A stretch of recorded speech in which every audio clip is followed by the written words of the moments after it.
അപ്പം നമ്മൾ പലപ്പോഴും പറയും മാനിപ്പുലേറ്റ് ചെയ്യുന്നതാണ്, അതാണ് ഇതാണ് എന്ന് പറഞ്ഞിട്ട്. അപ്പൊ ചില ആളുകളുണ്ട് ഓൾറെഡി ടോക്സിക് ആയിട്ടുള്ള ആളുകൾ, അവർ ഉദ്ദേശിച്ചത് അത് തന്നെ ആയിരിക്കും എക്സാക്ട്ലി. പക്ഷെ അത് കഴിഞ്ഞിട്ട് അവര് പറയും നമ്മൾ മാനിപ്പുലേറ്റ് ചെയ്താണെന്നൊക്കെ.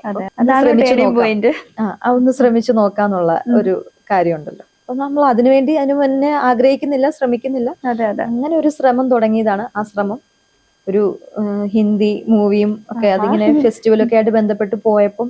പക്ഷെ അവിടെ പോയിട്ട് അൺഎക്സ്പെക്ടഡ് ആയിട്ട് പേര് പറഞ്ഞപ്പോ ആ ഒരു കരയുന്ന ഒരു മൊമെന്റ് ഉണ്ടായിരുന്നില്ലേ?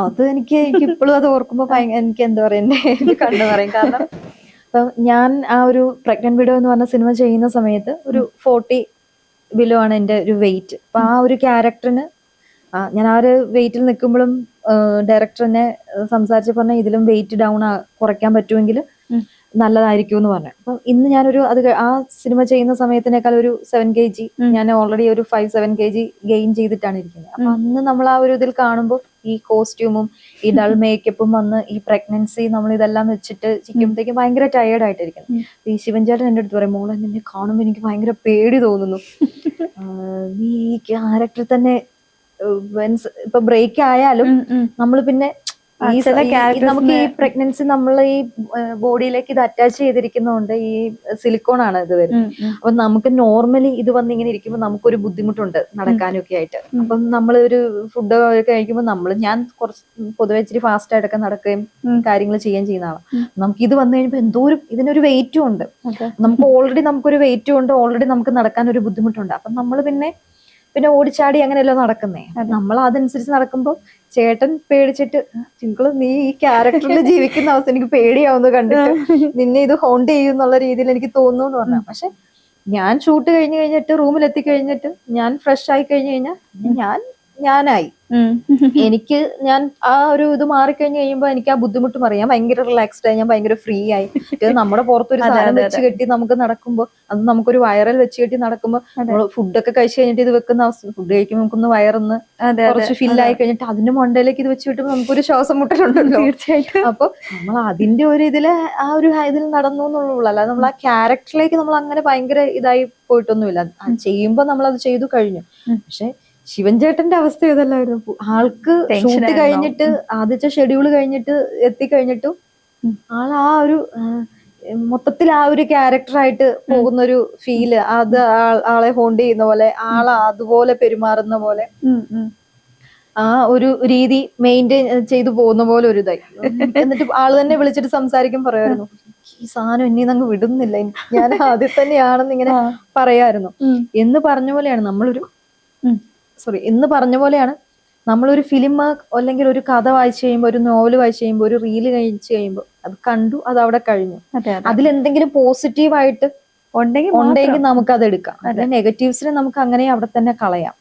അങ്ങനെയാണെങ്കിൽ നമുക്ക് ഇന്ന് ജീവിക്കാൻ പറ്റുള്ളൂ. അല്ലാതെ നമ്മൾ കാണുന്ന കഥാപാത്രങ്ങളെല്ലാം പിന്നെ ഒരു കഥാപാത്രത്തിലേക്ക് നമ്മളായി കഴിഞ്ഞിട്ട് ഇനി മുതൽ ഞാൻ ആ കഥാപാത്രമാണ്, ഞാൻ അങ്ങനെ ജീവിക്കുക എന്ന് പറഞ്ഞ് നമുക്ക് പ്രാക്ടിക്കലി പോസിബിൾ ആയിട്ടുള്ള ഒരു കാര്യമല്ലല്ലോ. അപ്പൊ നമ്മളെ ഒന്നും മീൻസ് നമ്മുടെ മുന്നിൽ പോസിറ്റീവും നെഗറ്റീവും വെച്ചാൽ അതിന് നമുക്ക് വ്യക്തമായിട്ടുള്ള ഒരു കാഴ്ചപ്പാട് ആദ്യം ഉണ്ടാവണം. ഇത് ആദ്യം ഐഡന്റിഫൈ ചെയ്യണം, ഇത് ഏത് പോസിറ്റീവ്. തീർച്ചയായിട്ടും നമ്മൾ പോസിറ്റീവ് എടുക്കുക, ആ പോസിറ്റീവിനനുസരിച്ചിട്ട് നമുക്ക് പോവാം. പിന്നെ നമ്മളിപ്പം നമ്മുടെ പോസിറ്റീവ്സ് ചിലപ്പം മറ്റൊരാൾക്ക് അങ്ങനെ ആവണമെന്നില്ല. നമ്മൾ ഇപ്പം നമ്മളിപ്പോ നോർമലി ഒരു കാര്യത്തിൽ എടുത്താൽ പോലും നമ്മൾ ഒരു കാര്യത്തിൽ കാണുന്ന ഒരു കാഴ്ചപ്പാടായിരിക്കില്ല അവർക്ക്. അല്ല, നമ്മൾ ഒരാള് നമ്മുടെ അടുത്ത് പെരുമാറുമ്പോൾ, നമ്മുടെ അടുത്ത് ഒരു കാര്യം പറയുമ്പോൾ, ഇപ്പൊ ശരണി എന്റെ അടുത്തൊരു കാര്യം സംസാരിക്കുന്നു, ആ കാര്യം സംസാരിക്കുമ്പോൾ ഞാൻ അത് എടുക്കുന്ന ഒരു രീതി ഉണ്ടല്ലോ, എനിക്കതിൽ നിന്ന് ഞാൻ അബ്സോർബ് ചെയ്യുന്ന, എനിക്കതിൽ നിന്ന് മനസ്സിലാവുന്ന ഒരു രീതി ഉണ്ടല്ലോ. ചിലപ്പോ അതായിരിക്കില്ല ശരണി ഉദ്ദേശിച്ചിട്ട്. തീർച്ചയായിട്ടും. പക്ഷെ അപ്പം നമ്മൾ പലപ്പോഴും പറയും മാനിപ്പുലേറ്റ് ചെയ്യുന്നതാണ്, അതാണ് ഇതാണ് എന്ന് പറഞ്ഞിട്ട്. അപ്പൊ ചില ആളുകളുണ്ട് ഓൾറെഡി ടോക്സിക് ആയിട്ടുള്ള ആളുകൾ, അവർ ഉദ്ദേശിച്ചത് അത് തന്നെ ആയിരിക്കും എക്സാക്ട്ലി. പക്ഷെ അത് കഴിഞ്ഞിട്ട് അവര് പറയും നമ്മൾ മാനിപ്പുലേറ്റ് ചെയ്താണെന്നൊക്കെ. ഇങ്ങനെയൊക്കെയുള്ള ഒരുപാട് ഇഷ്യൂസിന്റെയും പ്രശ്നങ്ങളുടെ ഇടയിലാണ് നമ്മൾ നിൽക്കുന്നത്. അപ്പൊ നമ്മൾ ചുറ്റും നടക്കുന്ന വ്യക്തികളാണേലും, നമ്മുടെ ചുറ്റുമുള്ള വ്യക്തികളാണേലും, നമ്മൾ കാണുന്ന സിനിമകളാണേലും, നമ്മൾ വായിക്കുന്ന പുസ്തകങ്ങളാണേലും ഒക്കെ നമ്മളെ സ്വാധീനിക്കും. പക്ഷെ നമ്മൾ അതിൽ കിടക്കാതെ അതിലെ പോസിറ്റീവ് മാത്രം എടുത്തിട്ട് നെഗറ്റീവ്സിനെ വിട്ടുകളഞ്ഞ് ആ പോസിറ്റീവ് നമ്മുടെ ജീവിതത്തിൽ പ്രാവർത്തികമാക്കിയാൽ നമ്മുടെ ലൈഫിലും നമ്മുടെ ചുറ്റും നിൽക്കുന്നവരുടെ ലൈഫിലും അത് ഗ്രോത്തിന് ഇടയാക്കും എന്നുണ്ടെങ്കിൽ ആ പോസിറ്റീവ്സ് നമുക്ക് എടുത്ത് ചെയ്യുന്ന തന്നെയാണല്ലോ നല്ലത്. അതുകൊണ്ട് നമുക്കൊരു ദോഷം വരുന്നില്ലല്ലോ. ഇല്ല. ഇപ്പൊ ഈ സിനിമയിലേക്ക് വരുന്നതിന് മുന്നേ അധ്യാപികയായിരുന്നില്ലേ? അതെ. അതെ, അധ്യാപകയിൽ നിന്നും ഈ സിനിമയിലേക്ക് വരാനായിട്ടുള്ള ഒരു കാരണം, അതായത് ഈ സിനിമ ആദ്യമായിട്ടുള്ള സിനിമയിലേക്ക് വരാനുള്ള കാരണം തന്നെ? എനിക്ക് കുഞ്ഞിലെ തൊട്ട് മീൻസ് ഞാൻ ഓരോ സ്റ്റേജും വളർന്നു വരുമ്പോൾ ഞാൻ സ്പോർട്സ്, ആർട്സ്, അക്കാഡമിക് ഇതെല്ലാം ഒരുമിച്ച് പൊക്കോണ്ടിരുന്ന ഒരാളായിരുന്നു. അപ്പം എന്റെ ടീച്ചേഴ്സ് ഒക്കെ ആണെങ്കിലും ഞാൻ സംസാരിക്കുമ്പോൾ പറയുന്നത്, നിങ്ങളിന് ഏത് പ്രൊഫഷൻ വേണമെന്ന് ഗൈഡ് ചെയ്യാൻ പറ്റുന്നില്ല, ഏത് പോയാലും ചെയ്യാൻ പറ്റും എന്നുള്ള രീതി പറയുന്നത്. എനിക്കിപ്പോ ഒരു വക്കീലാവുക എന്നുള്ളത് എനിക്ക് ഇഷ്ടമായിരുന്നു, എനിക്കൊരു ഡോക്ടർ ആവാൻ വളരെ ഇഷ്ടമായിരുന്നു, ടീച്ചിങ് എനിക്ക് ഇഷ്ടമായിരുന്നു. പക്ഷെ ഇതിലെല്ലാം ഉപരിയായിട്ട് എനിക്കൊരു ഒരു പോലീസ് ഓഫീസറായിട്ട് വരിക എന്നുള്ള ഇഷ്ടമായിരുന്നു. ഞാൻ NCCയിലൊക്കെ ഉണ്ടായിരുന്നു. അപ്പം അണ്ടർ ഓഫീസർ ആയിരുന്നു ഞാൻ ലാസ്റ്റ് വർക്ക് ചെയ്തപ്പോ എന്റെ റാങ്ക്. അപ്പൊ അവിടുത്തെ ഇപ്പം A, B, C സർട്ടിഫിക്കറ്റ്സ് എനിക്കുണ്ടായിരുന്നു. അപ്പൊ ഈ 3 സർട്ടിഫിക്കറ്റ്സ് ചെയ്യുന്ന സമയത്തും ഞാനായിരുന്നു ആ വിങ്ങിന്റെ ലീഡർ ആയിട്ടുണ്ടായിരുന്നത്. അപ്പൊ അത് കഴിഞ്ഞിട്ട് അത് കഴിഞ്ഞ് എനിക്ക് നാഷണൽ ക്യാമ്പിനൊക്കെ അറ്റൻഡ് ചെയ്യാനായിട്ട് പറ്റി. അവിടെയൊക്കെ പോകുമ്പോൾ നാഷണൽ ക്യാമ്പിലൊക്കെ പോകുമ്പോൾ എല്ലാ ഏജ് കാറ്റഗറിയിലുള്ള ആളുകളും ഉണ്ടാകും. ഇപ്പം ഞാൻ പിന്നെ ഓരോ സർട്ടിഫിക്കറ്റ് ചെയ്യുമ്പോൾ ഞാൻ 8th സ്റ്റാൻഡേർഡിലാണ് പഠിക്കുന്നത്. പക്ഷെ ഡിഗ്രി ചെയ്യുന്ന ആളുകളുണ്ടാവും ഈ സർട്ടിഫിക്കറ്റിന് വേണ്ടി ചെയ്യുന്നവര്. ചിലപ്പോൾ അവർ കോളേജിലായിരിക്കും അവർക്ക് NCCയിൽ ജോയിൻ ചെയ്യാൻ പറ്റുന്നത്. അപ്പൊ നമ്മൾ അവിടെയൊക്കെ ചെന്ന് ഈ നാഷണൽ ക്യാമ്പിനൊക്കെ ചെല്ലുമ്പോഴത്തേക്ക് ചില കോമ്പറ്റീഷനൊക്കെ കോമൺ ആയിട്ടായിരിക്കും ചെയ്യുന്നത്. അപ്പൊ ഞാനിപ്പം സ്പോർട്സിലാകുമ്പോൾ ക്രോസ് കൺട്രി ഒക്കെ ഉണ്ടായിരുന്നു. അപ്പൊ നമ്മൾ ഓടുന്നതെന്ന് വെച്ചാൽ ഡിഗ്രി, ഇപ്പൊ ഞാൻ 8th ഡിഗ്രി ചെയ്യുന്ന ആളുകളുടെ കൂട്ടിലേക്ക് ഓടുന്നത്. അപ്പൊ എനിക്ക് അതിനകത്തൊക്കെ ഫസ്റ്റ് വരാനായിട്ട് പറ്റിയിട്ടുണ്ട്. അപ്പം പിന്നീട് ഞാൻ ആലോചിച്ചു എനിക്കൊരു മിലിറ്ററി ഓഫീസറായിട്ട് വന്നു, രാജ്യത്തിന് വേണ്ടി ഒരു ഓഫീസറായിട്ട് വന്ന് നമ്മുടെ ഒരു മിലിറ്ററി ഓഫീസറായിട്ട് വർക്ക് ചെയ്യാൻ പറ്റുന്ന ഭയങ്കര സന്തോഷം എന്നൊക്കെ. അപ്പൊ എനിക്ക് ഓരോ മൊമെന്റിലും ഞാൻ അങ്ങനെ ചെന്നു. പക്ഷെ ഫൈനലി എനിക്ക് ഒരു ഡോക്ടർ ആവണം, ഒരു മെഡിക്കൽ ഫീൽഡിലേക്ക് തിരിയണം എന്നുള്ളതായിരുന്നു ആഗ്രഹം. പക്ഷെ അൺഫോർച്ചുനേറ്റ്ലി കാര്യങ്ങൾ വന്ന് ലാസ്റ്റ് ഞാൻ പിന്നെ ഒരു ജൂനിയർ അക്കൗണ്ടന്റ് ആയിട്ട് വർക്ക് ചെയ്തായിരുന്നു. ഞാൻ ഒരു അക്കൗണ്ടിങ് സോഫ്റ്റ്വെയർ ചെയ്തായിരുന്നു. പിന്നെ ഞാൻ ഇവിടെ നോർത്ത് ഇന്ത്യയിലാണ്. ഇപ്പൊ ടീച്ചിങ്ങിന്റെ ഒരു ഓപ്ഷൻ വന്നപ്പോൾ അതിലേക്ക് പോയി. പക്ഷെ ഞാൻ ചെയ്യുന്ന പ്രൊഫഷൻ എന്തായാലും ഞാനത് ചൂസ് ചെയ്ത് വർക്ക് ചെയ്താന്ന് പറഞ്ഞാൽ അതിൽ ഫുള്ളി സിൻസിയർ ആയിട്ട് അതിൽ 100% നമ്മുടെ കമ്മിറ്റ്മെന്റ് കൊടുക്കാനായിട്ട് ചെയ്യുന്ന ആളാണ്. അപ്പൊ എനിക്ക് പറ്റത്തില്ലെങ്കിൽ ഞാൻ പറ്റില്ല എന്ന് പറയും. പക്ഷെ എനിക്ക് ശ്രമിക്കാൻ ഒരു ചാൻസ് ഒരു ഇത് ഉള്ളതാണ്, ഞാൻ അതിനകത്ത് ശ്രമിക്കുക. അപ്പൊ അങ്ങനെയാണ് ഞാൻ ടീച്ചിങ്ങിലേക്ക് പോകുന്നത്. ടീച്ചിങ്ങിലേക്ക് പോയപ്പോൾ ഞാൻ ആദ്യം ഉത്തർപ്രദേശാണ് വർക്ക് ചെയ്യുന്നത്. അപ്പൊ അവിടുന്ന് എനിക്ക് പിന്നെ ഒരു പ്രൊഫഷൻ ഇൻട്രസ്റ്റിംഗ് ആയിട്ട് തോന്നി. പിന്നെ നമ്മള് കേരളത്തിലല്ല, നമ്മൾ വേറൊരു സ്ഥലത്ത് എത്തുന്നു, അവിടുത്തെ ആളുകളെ, അവിടുത്തെ കൾച്ചർ, അവിടുത്തെ കാര്യങ്ങളൊക്കെ മനസ്സിലാക്കുന്നു. നമ്മൾ അതിന്റെ ഇടയിൽ അവിടെയുള്ള സ്ഥലങ്ങളൊക്കെ, അടുത്തുള്ള സ്ഥലങ്ങളൊക്കെ വിസിറ്റ് ചെയ്യാൻ പോകുന്നു. അപ്പൊ നമ്മൾ ഈ പറഞ്ഞ പോലെ നമ്മൾ ഒരു സ്ഥലത്ത് ഒതുങ്ങാതെ നമ്മൾ കൂടുതൽ എക്സ്പ്ലോർ ചെയ്യാൻ പറ്റുന്നു, പുതിയ പുതിയ ആളുകളെ പരിചയപ്പെടുന്നു. ഇപ്പൊ കുട്ടികളുടെ പേരൻസ് ഒക്കെ വരുമ്പോഴാണേലും കുട്ടികളാണേലും ഒക്കെ നമുക്കും അത് വളരാനായിട്ട്, പിന്നെ നമ്മൾ പഠിപ്പിക്കുമ്പോ എന്നുള്ള കാര്യം എന്ന് വെച്ചാൽ നമ്മളും കൂടുതൽ പഠിക്കാൻ ശ്രമിക്കൂല. എങ്കിലാണ് നമുക്ക് അവര് ഡൗട്ട് ചോദിക്കുമ്പോൾ നമുക്കത് പറഞ്ഞു കൊടുക്കാൻ പറ്റുന്നത്. പിന്നെ അവിടുന്ന് ഞാൻ പിന്നെ ഞാൻ മഹാരാഷ്ട്രയിൽ വർക്ക് ചെയ്തു, ബീഹാറിൽ വർക്ക് ചെയ്തു. അങ്ങനെ ഞാൻ പല സ്ഥലങ്ങളിൽ വർക്ക് ചെയ്തിട്ട് ലാസ്റ്റ് മഹാരാഷ്ട്രയിൽ വർക്ക് ചെയ്യുന്ന സമയത്താണ് ഞാൻ ഈ അക്കൗണ്ടിങ് സോഫ്റ്റ്വെയർ ചെയ്തു എന്ന് പറഞ്ഞല്ലോ. അപ്പൊ അതുമായിട്ട് ബന്ധപ്പെട്ട് ജർമ്മനിയിലേക്ക് ഷിഫ്റ്റ് ചെയ്യാനായിട്ടുള്ള ഒരു ഓപ്ഷൻ വരുന്നത്. അപ്പൊ അതിന്റെ ഭാഗമായിട്ടാണ് ഞാൻ അവിടുന്ന് റിസൈൻ ചെയ്തിട്ട് നാട്ടിലേക്ക് എത്തുന്നത്. അപ്പം നാട്ടിലെത്തി ഈ ഒരു വിസ പ്രോസസ്സിംഗ് ടൈമിൽ നമുക്കൊരു ഗ്യാപ്പ് ഉണ്ടല്ലോ. അപ്പൊ നമ്മൾ പ്രത്യേകിച്ച് ഒരു ജോലിയും ചെയ്യുമല്ലോ, ഫ്രീ ആയിട്ടിരിക്കുകയാണ്. അപ്പൊ ആ സമയത്താണ് ഈ ടിക്ടോക്ക് ഒക്കെ വളരെ ആക്റ്റീവ് ആയിട്ടിരിക്കുന്ന സമയം. അപ്പൊ അതിയെ വീഡിയോസ് ഒക്കെ ചെയ്തു തുടങ്ങി. അങ്ങനെ ഇരിക്കുമ്പോഴാണ് ഞാൻ ഇങ്ങനെ ഒരു വീഡിയോസ് ഒക്കെ ചെയ്തത് പോസ്റ്റ് ചെയ്യുന്നുണ്ടായിരുന്നു ഫേസ്ബുക്കിലൊക്കെ ആയിട്ട്. അപ്പോഴാണ് ഇത് കണ്ടിട്ടൊരു ഫാദറിന്റെ ഒരു ജോസഫ് പമ്പക്കൽ എന്ന് പറഞ്ഞിട്ട് അച്ഛൻ, അദ്ദേഹം കുറെ ക്രിസ്ത്യൻ സോങ്സുകളൊക്കെ എഴുതിയിട്ടുണ്ട്. അദ്ദേഹം അതിൻ്റെ ഒരു പാട്ട് അദ്ദേഹത്തിന് വിഷ്വൽ ചെയ്യണമെന്നുള്ള രീതിയിൽ പിന്നെ ഞാൻ അറിയുന്നത്. അങ്ങനെ എന്നെ കോണ്ടാക്ട് ചെയ്തപ്പോഴാണ് അത് ചെയ്യാനായിട്ട് ഞാനപ്പോൾ അതിലേക്ക് അഭിനയിക്കുന്നു. പിന്നീട് അത് ചെയ്യാനായിട്ടുള്ള ഒരു സ്ക്രിപ്റ്റ് ചെയ്യാൻ പറഞ്ഞിട്ട് അതിന്റെ ഒരു സ്ക്രിപ്റ്റ് ചെയ്യുന്നു. പിന്നെ അത് ഞാൻ ഡയറക്റ്റ് ചെയ്യുന്നു. അങ്ങനെ അതിൽ അഭിനയിച്ച് അതിന്റെ സ്ക്രിപ്റ്റും അതിന്റെ ഡയറക്ഷനും ചെയ്തിട്ട് എന്റെ ഫസ്റ്റ് വർക്കാണ്. ഞാൻ ഇപ്പം ഒന്നും ടെക്നിക്കലി ഒന്നും പഠിച്ചിട്ടൊന്നുമില്ല, പക്ഷെ നമ്മളത് ചെയ്യുന്നു, കോൺഫിഡൻസോടെ ചെയ്യുന്നു. അത് കാണുമ്പോൾ അതിൻ്റെതായിട്ടുള്ള പോരായ്മകൾ ഉണ്ടാവും. ബിഗിനിങ്ങിൽ നിൽക്കുന്ന, പ്രത്യേകിച്ച് ഒന്നും പഠിക്കാത്ത ഒരാള് ചെയ്യുന്ന ഒരു ഇതുണ്ടാവും. പക്ഷെ നമ്മൾ അത് ചെയ്ത് പോസ്റ്റ് ചെയ്തപ്പോഴത്തേക്കും പതിയെ നമ്മുടെ ആയിട്ട് ബന്ധപ്പെട്ട നമ്മുടെ ഫ്രണ്ട്സും സ്കൂളും ഇതുമായിട്ടൊക്കെ ബന്ധപ്പെട്ട് നിൽക്കുന്ന ആളുകൾ ചോദിക്കാൻ തുടങ്ങി, രസമുണ്ട്, നന്നായിട്ടുണ്ടല്ലോ, ട്രൈ ചെയ്തൂടെ, ഫിലിം നോക്കിക്കൂടെ, സിനിമയിൽ അഭിനയിച്ചൂടെ എന്നൊക്കെ ചോദിക്കാൻ തുടങ്ങി. ഈ ഒരു ക്വസ്റ്റ്യൻ വരുന്നതിന് മുന്നേ ഞാൻ ഈ മഹാരാഷ്ട്രയിൽ വർക്ക് ചെയ്യുമ്പോൾ കുട്ടികളെ ടൂറിനായിട്ട് രാമോജി ഫിലിം സിറ്റിയിലാണ് കൊണ്ടുപോയത്. അപ്പൊ രാമോജി ഫിലിം സിറ്റി കൊണ്ടുപോയപ്പോൾ അവിടെ ഈ എഡിറ്റിങ്ങിന്റെ നമുക്കിപ്പം അവിടുത്തെ ഈ ബാഹുബലിയുടെ സെറ്റ് എല്ലാം അങ്ങനെ അവിടെ ഉണ്ട്. അതുപോലെ തന്നെ ഓരോരോ ഇപ്പൊ നമുക്ക് ഓരോ സ്ഥലങ്ങളും അവിടെ ഇങ്ങനെ ഫോറിൻ കൺട്രീസ് ആയിട്ട് നമുക്ക് അതാണല്ലോ ഫിലിം സിറ്റിയുടെ ഓരോ പ്ലേസസ് ഉണ്ട്. അപ്പൊ ഇവിടെ ഫിലിം എഡിറ്റിങ്ങിന്റെ ഒരു ഇത് പഠിപ്പിക്കുന്ന ഒരു സ്പേസ് പോലെ നമുക്ക് അവിടെ ഇരിക്കുന്ന എല്ലാവർക്കും അവിടെ വന്നിരിക്കുന്ന എല്ലാവരെയും അത് കാണിക്കുന്ന ഒരു സിറ്റുവേഷൻ ആണ്. അപ്പം നമ്മൾ പണ്ട് ഹേമാമാലിനി ഒരു കുതിരപ്പുറത്ത് കുറെ വില്ലന്മാര് ചേസ് ചെയ്യാൻ വരുന്ന ഒരു സീനാണ്. അപ്പൊ അവർ ആ സീൻ ഇട്ടിട്ട് അപ്പം നമ്മള് ഓഡിയൻസിൽ നിന്ന് ആരേലും ഒന്ന് വരാൻ പറഞ്ഞു. അവരത് റീക്രിയേറ്റ് ചെയ്യാണ്. എങ്ങനെയായിരിക്കും അത് ചെയ്ത് കഴിയുമ്പോൾ അത് സീനിൽ എഡിറ്റ് കഴിയുമ്പോൾ വരുന്നതെന്നുള്ളത് നമുക്ക് അപ്പൊ തന്നെ ലൈവായിട്ട് സ്ക്രീനിൽ കാണാൻ പറ്റും. ഇപ്പുറത്തെ സൈഡിൽ ക്യാമറ വെച്ചിട്ട് ഇത് ഈ അപ്പൊ കുതിരയ്ക്ക് പകരം ആർട്ടിഫിഷ്യൽ ആയിട്ടുള്ള ഒരു കുതിരയുടെ ഒരു സ്റ്റാച്ചു മൂവ് ചെയ്യുന്ന ഒരു സ്റ്റാച്ചു അവിടെ വെച്ചിട്ടുണ്ട്. വിളിച്ചു. അപ്പൊ പിള്ളേരെല്ലാം കൂടെ എന്നെ പറഞ്ഞ് ചെല്ലാൻ പറഞ്ഞെന്ന് പറഞ്ഞ് അല്ല ചെല്ലാനായിട്ട് അവര് മാം പോന്ന് പറഞ്ഞിട്ട് പറഞ്ഞു. അപ്പൊ ഞാൻ അവിടുത്തെ രസമല്ലേന്ന് ഓർത്തിട്ട് ഞാൻ പോയിരുന്നു. അപ്പം ഞാൻ അവിടെ കയറിയിരുന്നു. അപ്പൊ നമ്മൾ ഈ ചേസ് ചെയ്യാനായിട്ട് വരുമ്പോൾ നമ്മൾ കൊടുക്കുന്ന നോർമലി കാണിക്കേണ്ട റിയാക്ഷൻസും കാര്യങ്ങളും ഒക്കെ ഉണ്ടല്ലോ. നമ്മൾ തിരിഞ്ഞു നോക്കുക, അതിലെ കുറച്ച് ആക്ടിവിറ്റീസും കാര്യങ്ങളും ഉണ്ടല്ലോ. നമ്മൾ അതിരുന്ന് ചെയ്തു. അപ്പം അത് സ്ക്രീനിങ്ങനെ കാണുന്നു. അപ്പൊ അവിടുന്ന് ഇത് ആങ്കർ ചെയ്യുന്ന ആള് ഇത് പറഞ്ഞു, നിങ്ങളുടെ മാം കൊള്ളാലോ ചെയ്യുന്നുണ്ടല്ലോ എന്നൊക്കെ പറഞ്ഞു. അത് കഴിഞ്ഞ് ഇറങ്ങി കഴിഞ്ഞപ്പോഴത്തേക്കും സ്റ്റുഡൻസ് ചോദിച്ചു, മാമിന് ശ്രമിച്ചൂടെ, ട്രൈ ചെയ്തൂടെ, മാമിന് പൊക്കൂടെ, മാം ചെയ്തിട്ടുണ്ട്. മീൻസ് പിള്ളേരാണല്ലോ, അപ്പൊ അവര് അവരുടെ ഒരു രീതി ചോദിക്കുമല്ലോ. അപ്പൊ ഈ ഒരു ചോദ്യം പിന്നെ നമ്മൾ ഈ ഒരു ആൽബം സോങ്ങിന്റെ ഒക്കെ ഇട്ട് കഴിഞ്ഞപ്പോ ഞാൻ ഈ ആൽബം സോങ്ങിന് ഇട്ട് കഴിഞ്ഞപ്പോ ഇങ്ങനെ ചോദിച്ചപ്പോ പെട്ടെന്ന് പിള്ളേര് ചോദിച്ചൊരു കാര്യവും ഇങ്ങനെ ഓർമ്മ വന്നു. ഞാൻ എന്തായാലും സമയമുണ്ടല്ലോ, ശ്രമിച്ചു നോക്കാം. അമ്മേ വിമല എന്ന് പറഞ്ഞിട്ടുള്ള ഒരു ക്രിസ്ത്യൻ സോങ് ആയിരുന്നു. ദർശൻ എന്ന് പറഞ്ഞിട്ടുള്ള ഒരു ആൽബം സോങ് ആയിരുന്നു. അപ്പം അതില് അമ്മേ വിമല എന്ന് പറഞ്ഞ ഒരു പാട്ട് മാത്രമാണ് നമ്മൾ അന്ന് വിഷ്വല് ചെയ്തത്. അപ്പം പതിയെ ഞാൻ ഓർത്തു ഒന്ന് ശ്രമിച്ചു നോക്കാന്നുള്ള ഒരു കാര്യമുണ്ടല്ലോ. അപ്പൊ നമ്മൾ അതിനുവേണ്ടി അതിന് മുന്നേ ആഗ്രഹിക്കുന്നില്ല, ശ്രമിക്കുന്നില്ല. അങ്ങനെ ഒരു ശ്രമം തുടങ്ങിയതാണ്. ആ ശ്രമം ഇന്ന് ഇവിടെ എത്തിയിരിക്കുന്നു. പതിയെ സ്ലോ ആൻഡ് സ്റ്റഡി ആയിട്ട് പോകുന്ന ഒരു ഫീലാണ് എനിക്ക് തോന്നുന്നത്.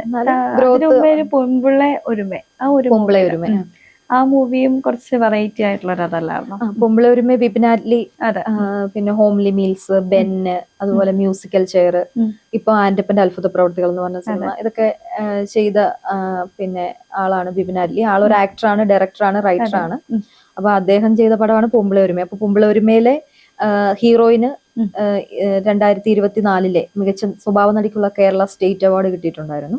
അപ്പൊ ആ ക്യാരക്ടറിന് ഓപ്പോസിറ്റ് ആയിട്ടായിരുന്നു ഞാൻ അഭിനയിച്ചത്. അപ്പം ആള് മാരീഡ് ആയിട്ടുള്ള ഒരു പുള്ളിക്കാരത്തി, മാരീഡ് ആയിട്ടുള്ള ഒരു വുമൺ ആണ്. ഒരു ട്രൈബൽ സിറ്റുവേഷനിൽ വളർന്നു വരുന്ന ഒരാളാണ്. അപ്പൊ ആളുടെ ഹസ്ബൻഡിന്റെ ഒരു അവിഹിതം തപ്പിയുള്ള ഒരു യാത്രയാണ് പിന്നെ ആ ഒരു ഫിലിം വരുന്നത്. അപ്പം ഹസ്ബൻഡിന്റെ അവിഹിതം എന്ന് സംശയിക്കുന്ന ആളാണ് ഞാൻ.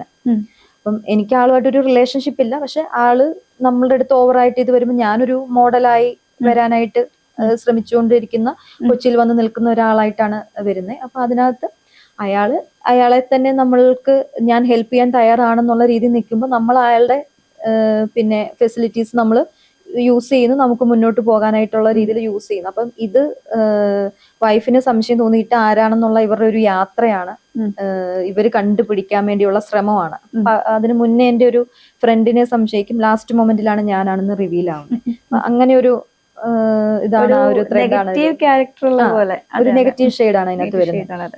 അതിനകത്തൊരു പൂവച്ചൽ ഖാദർ ഫിലിം അവാർഡ് 2024 ഇതിലെ best actress in negative role എന്ന് പറഞ്ഞിട്ട് ആ ഒരു ക്യാരക്ടറിന് അങ്ങനെ ഒരു അവാർഡ് കിട്ടിയായിരുന്നു. അപ്പൊ അതാണ് നമുക്ക് കിട്ടുന്ന, സിനിമയിൽ വന്നിട്ട് കിട്ടുന്ന ഒരു ഫസ്റ്റ് അവാർഡ് സിനിമയുടെ അഭിനയമാണ്. അതിനുശേഷം പിന്നെ ഒരു ആന്റപ്പന്റെ അത്ഭുത പ്രവൃത്തികൾ ആദ്യം അഭിനയിച്ചേ, അതാണ് ഞാൻ ഫസ്റ്റ് അഭിനയിച്ച ഫിലിം. പക്ഷെ അത് ഈ കഴിഞ്ഞ മാസമാണ് റിലീസ് ആയത്. അതൊരു വലിയൊരു ഇതിൽ ചെയ്തൊരു മൂവിയാണ്. കുറേ ഒരു 300ഓളം ആളുകളൊക്കെ അഭിനയിച്ചിട്ടുണ്ട്.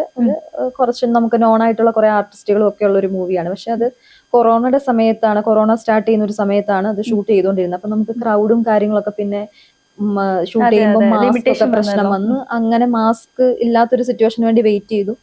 അതിന്റെ കുറച്ച് പാച്ച് പിന്നെ ഷൂട്ട് ചെയ്യാനുണ്ടായിരുന്നു. ആ സമയത്താണ് അദ്ദേഹം ഈ പൊമ്പിളെ ഒരുമ എന്ന് പറഞ്ഞ സിനിമ പെട്ടെന്ന് ഓണായി അത് ഷൂട്ട് ചെയ്യുന്നത്. പിന്നെ അത് ഷൂട്ട് ചെയ്ത് അതിന്റെ പോസ്റ്റ് പ്രൊഡക്ഷൻ, അത് റിലീസ് ആയി എല്ലാം കഴിഞ്ഞിട്ടാണ് പിന്നെ ഇപ്പൊ പതിയെ ഇപ്പൊ ഈ പടം റിലീസാക്കി. പക്ഷെ ഈ പടം ഞാൻ ഫസ്റ്റ് ചെയ്ത പടം റിലീസ് ആവുന്നതിന് മുന്നേ എനിക്ക് വേറെ ഓരോ പടങ്ങള് കണക്ട് ആയി ചെയ്യാൻ പറ്റി. അത് ചെയ്തിട്ട് എനിക്ക് തോന്നുന്നു തിയേറ്ററിൽ 10ാം വളവ് എന്ന് പറഞ്ഞ സിനിമയാണ്. അതിലൊരു സെയിൽസ് ഗേൾ ആയിട്ടുള്ള ഒരു ചെറിയൊരു ക്യാരക്ടറാണ്. പക്ഷെ അതാണ് ഫസ്റ്റ് റിലീസ് ആവുന്നത്. അത് പത്താം വളവ് അത് ഞാൻ 10ാം വളവ് ഞാൻ 4ാമത് അഭിനയിച്ച സിനിമയാണ്. സിനിമയായിരുന്നു. പക്ഷെ അതാണ് ഫസ്റ്റ് റിലീസ് ആവുന്നത്. അപ്പൊ ഞാൻ ഈ ആൻഡപ്പന്റെ അത്ഭുത പ്രവൃത്തികൾ ചെയ്ത് കഴിഞ്ഞിട്ട് അഭിനയിച്ചൊരു പടമുണ്ട്, ഒരു ഹീറോയിൻ ആയിട്ടാണ് ചെയ്തിരിക്കുന്നത്. ഈ ബിപിൻ ആറ്റ്ലിയുടെ തന്നെ ചീഫ് അസോസിയേറ്റ് ആയിരുന്ന ഒരു നൗഫാസ് എന്ന് പറഞ്ഞ ആളാണ് അതിന്റെ ഡയറക്ടർ. അപ്പൊ അത് റിലീസ് ആവാനുണ്ട്. അതിന്റെ കുറച്ച് പാച്ച് ഉണ്ടായിരുന്ന കാരണം അദ്ദേഹവും വേറൊരു പടം ഇതിന്റെ ഇടയിൽ ചെയ്തു. ഇപ്പൊ ഇതിലൊരു ആർട്ടിസ്റ്റിന്റെ ഒരു ആക്സിഡന്റ് ഒക്കെ വന്നിട്ട് ഒന്ന് ഷൂട്ട് അങ്ങനെ ഡിലേ ആയത്. അപ്പോഴാണ് അവർ വേറൊരു പടം ചെയ്തത്. അപ്പം നിലവിലപ്പോ ഇത് പിന്നെ ഷൂട്ട് കംപ്ലീറ്റ് ആവാനുണ്ട്. കംപ്ലീറ്റ് പാച്ച് ആണ്. അത് കംപ്ലീറ്റ് ആയി കഴിഞ്ഞാൽ അത് റിലീസ് ആവാനുണ്ട്. അതിന്റെ രണ്ടാമത്തെ പടമാണ്. പിന്നെ അതുപോലെ തന്നെ പൂമ്പിള ഒരുമ ചെയ്തു. അത് ഇപ്പൊ റിലീസ് ആയത് മനോരമ മാക്സിലും ആമസോൺ പ്രൈമിലൊക്കെ സ്ട്രീമിംഗ് ഉണ്ടായിരുന്നു. മനോരമ മാക്സ് കഴിഞ്ഞ് ഇപ്പൊ ഇത് സൈന പ്ലേയിലാണ് സ്ട്രീമിങ് നടക്കുന്നത്. പിന്നെ അതുപോലെ തന്നെ ആസിഫിക്ക ഹീറോ ആയിട്ട് ക്യാപ്റ്റൻ, വെള്ളം, മേരിയാവാസനൊക്കെ ചെയ്ത പ്രജേഷ് ചേട്ടൻ ഡയറക്ട് ചെയ്ത മൂവിയാണ് ഹൗഡിനി ദ കിങ് ഓഫ് മാജിക് എന്ന് പറഞ്ഞിട്ട്. അത് റിലീസ് ആവാനുണ്ട്. അതിലൊരു രാജസ്ഥാനി ആയിട്ടുള്ള ഒരു ക്യാരക്ടറാണ് വരുന്നത്. അത് റിലീസ് ആവാനുണ്ട്. പിന്നെ ഇപ്പൊ ഈ പ്രഗ്നന്റ് വിഡോ തിയേറ്ററിൽ റിലീസ് ആവുമെന്നാണ് പ്രതീക്ഷിക്കുന്നത്. റിലീസിന് വേണ്ടി ശ്രമിക്കുന്നു എന്നുള്ളതാണ് ഡയറക്ടർ. ഓണർ റിലീസ് ആയിരിക്കും അതോ അത് എപ്പോഴാന്നുള്ളതല്ലോ? ഇല്ല, അത് റിലീസിന്റെ ഒന്നും ഇടയ്ക്ക് നമ്മൾ ആ ഒരു ഏപ്രിൽ സമയമൊക്കെ പ്ലാൻ ചെയ്തിരുന്നു. പക്ഷെ പെട്ടെന്ന് ഇലക്ഷനും കാര്യങ്ങളൊക്കെ വന്നപ്പം അത് പിന്നെയും മാറ്റി, പോസ്റ്റ്പോൺ ചെയ്തു. പിന്നെ ഡേറ്റ് ഒന്നും അവര് ഇതുവരെ പറഞ്ഞില്ല. അപ്പം എങ്ങനെയാന്ന് അറിയില്ല. റിലീസ് താല്പര്യമുണ്ട്, ശ്രമിക്കുന്നുണ്ടെന്നുള്ള രീതിയിലാണ് പറഞ്ഞത്. അത് ഉണ്ട്. പിന്നെ അതുപോലെ തന്നെ ഇപ്പം ഞാൻ ചെയ്തുകൊണ്ടിരുന്ന അനുറാം എന്ന് പറഞ്ഞ ഡയറക്ടർ ചെയ്തുകൊണ്ടിരുന്ന ഒരു മൂവിയാണ്. അപ്പൊ അതിലും മെയിൻ ആയിട്ടുള്ള ഒരു ക്യാരക്ടറാണ് ചെയ്തുകൊണ്ടിരിക്കുന്നത്. അപ്പൊ അത് റിലീസ് ആവാനുണ്ട്. അങ്ങനെ ഒരു 4 മൂവീസ് നിലവില് റിലീസ് ആവാനായിട്ട് ഉള്ളത്. പുതിയ പ്രോജക്റ്റ് 1-2 മൂവീസ് ഇങ്ങനെ സംസാരിച്ചുകൊണ്ടിരിക്കുന്നു. ഒന്നും ഷൂട്ടിങ്ങിന്റെ ഡേറ്റ് ഒന്നും ഫൈനൽ ആയിട്ടില്ല. ഒരു ഹിന്ദി മൂവിയും ഒക്കെ അതിങ്ങനെ ഫെസ്റ്റിവലൊക്കെ ആയിട്ട് ബന്ധപ്പെട്ട് പോയപ്പോൾ നമ്മൾ പല സ്ഥലങ്ങളിൽ പോയപ്പോൾ അവിടെ നമ്മൾ ഒരുപാട് ഡയറക്ടേഴ്സിനെ പരിചയപ്പെടുമല്ലോ. ഇന്റർനാഷണൽ ഫിലിം ഫെസ്റ്റിവൽസ് അല്ലേ, എല്ലാ ലാംഗ്വേജിലുള്ള മൂവീസ് ഉണ്ടാവും. അപ്പൊ നമുക്കായാലും ഇപ്പം എനിക്കിപ്പോ അവാർഡുകൾ കിട്ടിയതാണേലും അതിലെല്ലാം നാഷണൽ കാറ്റഗറിയിലൊക്കെ ഉള്ള ഇതാണ് വരുന്നത്. അപ്പൊ അത് എല്ലാ ലാംഗ്വേജിലുള്ള ആള് അവരുടെയും കോമ്പറ്റീഷൻ വെക്കുന്നതാണല്ലോ. അപ്പൊ അവര് ശ്രദ്ധിക്കൂലോ. കിട്ടിയ ചിലവരൊക്കെ മൂവീസ് കണ്ടിട്ടുണ്ട് അവിടെ ഫെസ്റ്റിവലിന്റെ സ്ട്രീമിംഗ് സമയത്ത് കണ്ടിട്ടുണ്ട്, സ്ക്രീനിങ്ങിന്റെ സമയത്ത്. അപ്പം അങ്ങനെയൊക്കെ കണ്ടിട്ട് നമ്മള് അവർക്ക് ഓക്കെ ആയിട്ട് തോന്നുന്നവര് നമ്മളെ കോണ്ടാക്ട് ചെയ്യുമല്ലോ. ചിലർ അവിടുന്ന് ഡയറക്റ്റ് തന്നെ നമ്മളെ കണ്ട് പരിചയപ്പെട്ട് തോന്നും. ചിലർ പേര് സെർച്ച് ചെയ്ത് ഇൻസ്റ്റാ ത്രൂ എന്നെ കണക്ട് ചെയ്തിട്ട് ആളുകളുണ്ട്. ഞാന് നമ്മുടെ വിന്ധ്യ ഇന്റർനാഷണൽ ഫിലിം ഫെസ്റ്റിവൽ മധ്യപ്രദേശിൽ വെച്ച് നടന്നതാണ്. അപ്പൊ അവിടെ എനിക്ക് പോകാൻ പറ്റിയില്ല. ആ സമയത്ത് തന്നെയാണ് ബാംഗ്ലൂർ ഇന്റർനാഷണൽ ഫിലിം ഫെസ്റ്റിവലും സിലോണ് ശ്രീലങ്കയിലും നടന്നിരുന്നത്. അപ്പൊ ഈ 3 നമ്മുടെ പടം ഉണ്ടായിരുന്നു. അപ്പൊ ശ്രീലങ്കയിൽ നമുക്ക് അവാർഡ് ഉണ്ടായിരുന്നു. അപ്പൊ ബാംഗ്ലൂർ ഞങ്ങള് പോയത്. അപ്പൊ ഞാനും ഡയറക്ടറും അസോസിയേറ്റും ഒക്കെ അവിടെ ബാംഗ്ലൂർ ഫിലിം ഫെസ്റ്റിവലിലാണ് പോയത്. അപ്പൊ ആ സമയത്ത് നമ്മള് വിന്ധ്യ നടക്കുന്നുണ്ടെന്ന് അറിയായിരുന്നു. പക്ഷെ നമുക്ക് അവാർഡ് ഫൈനൽ ഡേ അല്ലേ, നമുക്ക് അറിയാൻ പറ്റുന്നുണ്ടോ ഇല്ലയോ എന്ന്. പക്ഷെ നമ്മള് അന്ന് അനൗൺസ് ചെയ്തിട്ട് അവാർഡ് എല്ലാം കൊടുത്തിട്ട് പിറ്റേ ദിവസമാണ് അവര് അറിയിക്കുമ്പോഴാണ് നമുക്ക് അവാർഡ് ഉണ്ടായിരുന്നു എന്നുള്ളത് അറിയുന്നത്. അത് പോകാൻ പറ്റിയില്ല. കൊറിയറായിട്ട് പിന്നെ അവർ അയച്ചു തരുക ചെയ്തത്. പക്ഷെ അവിടെ ഉണ്ടായിരുന്ന ഒരു ഡയറക്ടർ അവരൊരു കൊമേഴ്ഷ്യൽ മൂവി ചെയ്യാൻ പോണ മൂവി. അപ്പൊ അതിനുവേണ്ടി എന്നെ ഇൻസ്റ്റാ ത്രൂ എനിക്ക് കണക്ട് ചെയ്ത് ഡീറ്റെയിൽസ് എല്ലാം ചെയ്ത് ഡീറ്റെയിൽസും കാര്യങ്ങളും എല്ലാം സംസാരിച്ച് പറഞ്ഞു. അപ്പൊ അതിന്റെ ഡേറ്റും കാര്യങ്ങളൊന്നും ഇത് ചെയ്തില്ല. അപ്പം അങ്ങനെയൊക്കെയുള്ള കാര്യങ്ങൾ നമുക്ക് പോസിറ്റീവായിട്ട് ഫീൽ ചെയ്തൊരു കാര്യമാണ്. അങ്ങനെയൊക്കെ. പിന്നെ അതുപോലെ തന്നെ ഞങ്ങൾ ഒരു പ്രാവശ്യം കൊൽക്കത്ത ഫിലിം ഫെസ്റ്റിവൽ കഴിഞ്ഞ് തിരിച്ചു വരുമ്പോഴാണ് ഫ്ലൈറ്റിൽ വെച്ചിട്ട് ഒരു തമിഴ് മൂവിയുടെ ഇൻഡിപെൻഡന്റ് ആയിട്ട് ചെയ്യാൻ പോകുന്ന വിജയ് സാറിന്റെ ഒക്കെ മൂവിയിൽ അസിസ്റ്റന്റ് ആയിട്ട് വർക്ക് ചെയ്തിട്ടുള്ള ആളാണ്. അപ്പം അതുപോലെ ഒരുപാട് ആർട്ടിസ്റ്റുകളുടെ മൂവിയിൽ അസിസ്റ്റ് ചെയ്തിട്ടുള്ള ആളാണ്. ആളുടെ പ്രൊഫൈലൊക്കെ കാണിച്ചു. അപ്പൊ ഞാൻ ഈ ഫ്ലൈറ്റിൽ ഇരുന്നിട്ട് വെറുതെ വീഡിയോ ഷൂട്ട് ചെയ്യുകയാണ്. മീൻസ് പുറത്തെ ഞാൻ വിൻഡോ സൈഡിലായിരുന്നു ഇരുന്ന് വെറുതെ ഞാനിങ്ങനെ ഇത് ചെയ്തുകൊണ്ടിരിക്കുക. അപ്പൊ ഞാൻ ചെയ്യുന്ന കണ്ടിട്ട് പുള്ളി അത് ശ്രദ്ധിച്ചിട്ട് എന്റെ അടുത്തിരുന്ന ആളോട് ചോദിച്ചു. എന്റെ കൂട്ടത്തിൽ ഫെസ്റ്റിവലിന് വന്ന ആളുണ്ടായിരുന്നു. അപ്പൊ അദ്ദേഹത്തോട് ചോദിച്ചു, ആളെന്താ ചെയ്യുന്നേ എന്ന് ചോദിച്ചു. അപ്പൊ ഫിലിം ഫീൽഡിലാണ് വർക്ക് ചെയ്യുന്നതെന്ന് പറഞ്ഞു. അപ്പൊ എന്താ ചെയ്യുന്നതൊക്കെ ഡീറ്റെയിൽസ് ചോദിച്ചിട്ട് പിന്നെ ഇറങ്ങിക്കഴിഞ്ഞപ്പോ എന്നുമായിട്ട് സംസാരിച്ച് അപ്പൊ അവരൊരു വർക്ക് ചെയ്യാൻ പോവാണ്. അപ്പൊ പ്രൊഫൈലും ഡീറ്റെയിൽസും അയച്ചു തരാമെന്ന് ചോദിച്ചിട്ട് അങ്ങനെ. അപ്പൊ നമുക്ക് ഓരോ സിറ്റുവേഷനിലും ഓരോ സാഹചര്യങ്ങളിലും ഓരോരുത്തരെ കണക്ട് ചെയ്യുന്നു. അപ്പൊ അതീ പറഞ്ഞ ഫ്യൂച്ചറിൽ ഓരോ പ്രോജക്റ്റുകളിലേക്ക് നമ്മളെ ഹെൽപ്പ് ചെയ്യുമെന്ന് വിചാരിക്കുന്നു. ഇങ്ങനെയൊക്കെ ആയിരിക്കുമല്ലോ നമുക്ക് കോണ്ടാക്ട്സ് ആണല്ലോ ഓരോ പ്രോജക്ട്സ്, ഒരു സർക്കിൾ പോലെ നമുക്ക് വരുവാണല്ലോ. അതെ, ഓരോ ആൾക്കാരെ. അങ്ങനെ ഈ ഒരു പ്രഗ്നന്റ് വിഡോയും ഇതുമായിട്ട് ബന്ധപ്പെട്ട് പോയ ഓരോ ഫിലിം ഫെസ്റ്റിവലും ഒരുപാട് പേരെ നമുക്ക് ഇപ്പം ഗൗതം ഘോസ് എന്ന് പറഞ്ഞ അദ്ദേഹം 16ഓളം നാഷണൽ അവാർഡ് വാങ്ങിയിട്ടുള്ള ആളാണ്. അദ്ദേഹം ഒരു ഡയറക്ടറാണ്, ആക്ടറാണ്, പിന്നെ സിനിമാറ്റോഗ്രാഫറാണ്. അപ്പം ഇംഗ്ലീഷും ഹിന്ദി പിന്നെ അതുപോലെ തന്നെ ഇപ്പം കൊൽക്കത്തയിൽ അവരുടെ ബംഗാളി മൂവി ഒക്കെ ഡയറക്റ്റ് ചെയ്തിട്ടുള്ള ഒരാളാണ്. അപ്പൊ അദ്ദേഹത്തെയും വന്ന് കണ്ടു പരിചയപ്പെടാൻ പറ്റി. അദ്ദേഹം പടം കണ്ടിരുന്നു, പ്രഗ്നന്റ് വിഡോ. അദ്ദേഹം വളരെ പോസിറ്റീവായിട്ട് പറഞ്ഞു. അപ്പൊ ഇതുപോലെ ഇങ്ങനെ ഓപ്പോസിറ്റ് നമ്മൾ VIP ലോഞ്ചിൽ ഇങ്ങനെ ഇരിക്കുകയാണ്. എല്ലാം ആളുകളൂടെ ഉണ്ടാവും. അപ്പൊ നമ്മൾ ഇരിക്കുമ്പോൾ ഇങ്ങനെ ജസ്റ്റ് ഓപ്പോസിറ്റ് വന്നിരുന്നപ്പോ ആണ് അദ്ദേഹം എന്നോട് സംസാരിച്ചിട്ട്, അപ്പൊ എന്റെ ഡയറക്ടറും റൈറ്ററും അടുത്തിരിപ്പുണ്ട്. അപ്പൊ ചോദിച്ചു ഏത് മൂവിയായിട്ട് വന്ന്, എനിക്ക് ഭയങ്കര ഫെമിലിയർ ആയിട്ട് തോന്നുന്നല്ലോ എന്ന് എന്നോട് ചോദിച്ചു. അപ്പൊ ഞാൻ സംസാരിച്ചില്ല. ഉടനെ ഡയറക്ടർ പറഞ്ഞു ഞങ്ങൾ ഇന്ന സിനിമയായിട്ട് ഇവിടെ വന്നാണ്, പ്രഗ്നന്റ് വിഡോ ആയിട്ട് ഇവിടെ വന്നാണ്, അതിലെ ഹീറോയിൻ ആണ് ഇത്. അപ്പം എന്ന് പറഞ്ഞു. അപ്പൊ അദ്ദേഹം പറഞ്ഞു ഓക്കെ ഞാൻ പടം കണ്ടിരുന്നു, അതാണ് ആ ക്യാരക്ടർ എന്റെ ഉള്ളിൽ കയറിയത് കൊണ്ടാണ് എനിക്ക് പെട്ടെന്ന് ഫെമിലിയർ ആയിട്ട് തോന്നുന്നു. പക്ഷെ ആ ക്യാരക്ടറിന്റെ ലുക്കിലേ അല്ല ഞാൻ എന്നിട്ട് പിന്നെ അദ്ദേഹം ഭയങ്കര ക്യാരക്ടർ ഞാൻ കണ്ടിരുന്നു, ഭയങ്കര രസമായിട്ട് ചെയ്തിട്ടുണ്ട്, നന്നായിട്ടുണ്ടെന്നൊക്കെ പറഞ്ഞ് ഭയങ്കര പോസിറ്റീവായിട്ടൊക്കെ പറഞ്ഞ് ഫോട്ടോ ഒക്കെ എടുത്തിട്ട് അങ്ങനെയൊക്കെയുള്ള മൊമെന്റ്സ്. അപ്പൊ ഞാൻ പറഞ്ഞു പ്രഗ്നന്റ് വിഡോയും അതുവഴി അതിന്റെ ഭാഗമായിട്ട് പോയ ഓരോ ഫിലിം ഫെസ്റ്റിവലും ഒരുപാട് കോണ്ടാക്ട്സ് കിട്ടി. അതുപോലെ കിട്ടിയ ഓരോ അവാർഡ്സും നമുക്ക് മുന്നോട്ട് നമ്മൾ സ്റ്റാർട്ടിങ്ങിൽ നിൽക്കുന്ന ഒരാളെ സംബന്ധിച്ചിടത്തോളം നമ്മൾ എന്ത് ചെയ്യുമോ, നമുക്ക് കാലിബർ ഉണ്ടോ ഇല്ലയോ എന്നൊക്കെ നമുക്ക് ഇങ്ങനെയൊക്കെയുള്ള ക്യാരക്ടേഴ്സ് കിട്ടിയാൽ മാത്രമാണല്ലോ നമുക്കത് ഒരു പ്രൂവ് ചെയ്യാനും ഒക്കെ ഉള്ള ഒരു ഓപ്ഷൻ എന്ന് പറയുന്നത്, മുന്നോട്ട് പടങ്ങൾ കിട്ടാനുള്ള ഒരു ഓപ്ഷൻ എന്ന് പറയുന്നത്. ഇതുപോലെ തന്നെ ഏതോ ഒരു സമയത്ത് അവാർഡ് ഉണ്ടെന്ന് അറിഞ്ഞില്ല, പക്ഷെ അവിടെ പോയിട്ട് അൺഎക്സ്പെക്ടഡ് ആയിട്ട് പേര് പറഞ്ഞപ്പോ ആ ഒരു കരയുന്ന ഒരു മൊമെന്റ് ഉണ്ടായിരുന്നില്ലേ?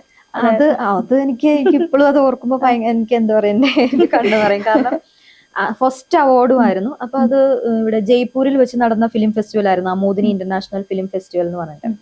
അപ്പം അവിടെ ചെന്നപ്പം അതിന് മുന്നേ ഇവർ എന്നോട് വീഡിയോ ഒക്കെ ചെയ്ത് അയക്കാൻ പറഞ്ഞു. അവാർഡ് ഉണ്ടായിരുന്ന ഓരോ ആളുകളും, പിന്നെ അവിടെ നമ്മുടെ ഐശ്വര്യ രജനീകാന്ത് മാം, അതുപോലെ തന്നെ നേഹ ശർമ്മ, പിന്നെ ബംഗാളി ഒരു നടനുണ്ട്, അവിടുത്തെ ഫേമസ് ആയിട്ടുള്ള നടനാണ്, അദ്ദേഹത്തിന്റെ പേര് സഞ്ജയ് അങ്ങനെ എന്തോ പറഞ്ഞു, ഞാൻ പേര് മറന്നുപോയി. അങ്ങനെ പിന്നെ അതുപോലെ തന്നെ ബാഹുബലിയുടെ കോ പ്രൊഡ്യൂസർ, അങ്ങനെ ഒരുപാട് ആളുകൾ അവിടെ വന്നു പോയിട്ടുണ്ട്. അതുപോലെ പൊളിറ്റീഷ്യൻസ്, മിനിസ്റ്റേഴ്സ് ആയിട്ടും ഒക്കെ ഒരുപാട് പേര് ആ ഫെസ്റ്റിവലിന് വന്നിട്ടുണ്ടായിരുന്നു. അപ്പൊ ഇതിൽ അവാർഡ് അവിടെ വരാൻ സാധ്യതയുള്ള ആർട്ടിസ്റ്റുകളും പിന്നെ അവാർഡ് ഉണ്ടെന്ന് അറിഞ്ഞിട്ടുള്ളവരാണോ അതിലെ മൂവിയിലെ ആർട്ടിസ്റ്റുകളും ഒക്കെ ഇങ്ങനെ വീഡിയോസ് ചെയ്യുന്നുണ്ടായിരുന്നു. ഇന്ന ദിവസം ഫിലിം ഫെസ്റ്റിവൽ നടക്കുന്നുണ്ട്, ഞാനും അതിൽ പങ്കാളിയാകുന്നു എന്നൊക്കെ പറഞ്ഞിട്ട്. അപ്പൊ എനിക്ക് കോണ്ടാക്ട് ചെയ്തിട്ട് എന്നെ അറിയിച്ചു അങ്ങനെ ഒരു വീഡിയോ ചെയ്തു തരുമോന്ന്. അപ്പൊ എന്റെ ഡയറക്ടറിനും അത് ചെയ്തു കൊടുക്കാനായിട്ട് ആവശ്യപ്പെട്ടു എന്ന് പറഞ്ഞു. അപ്പൊ അവര് നമ്മളെ ഓൾറെഡി അറിയിച്ചു നിങ്ങളുടെ സിനിമയ്ക്ക് ഒരു അവാർഡ് ഉണ്ടെന്ന് പറഞ്ഞു. അപ്പം നമ്മള് എന്താണ് അവാർഡെന്ന് അറിയാൻ പറ്റുമെന്ന് ചോദിച്ചപ്പോ അവര് എന്താണ് അവാർഡെന്ന് നമുക്കിപ്പോ ഡിസ്ക്ലോസ് ചെയ്യാൻ പറ്റില്ല, അവാർഡുണ്ട്, നിങ്ങൾ അവിടെ വരണം എന്ന് പറഞ്ഞു. അപ്പം എന്റെ അടുത്തും എത്തുമോ എന്നുള്ളത് അവര് അന്വേഷിച്ചു. വരണോന്നുള്ള രീതിയിൽ അവർ പ്രസൻസ് ആഗ്രഹിക്കുന്നു. എന്തായാലും ഫിലിമിന് ഒരു അവാർഡ് ഉണ്ടല്ലോ. അപ്പൊ ഈ ഒരു ലേഡി ഓറിയന്റഡ് സബ്ജക്റ്റ് ആണല്ലോ, ഹീറോയിൻ നമ്മളുടെ ക്യാരക്ടറിന് അത്ര ഇമ്പോർട്ടൻസ് ഉള്ളതാണല്ലോ, അപ്പൊ നിങ്ങളൊരു പ്രസൻസ് നല്ലതായിരിക്കും, സന്തോഷമുണ്ടെന്നൊക്കെ പറഞ്ഞിട്ട് ഇവര് വരാനായിട്ടുള്ള രീതിയിൽ സംസാരിക്കുന്നുണ്ടായിരുന്നു.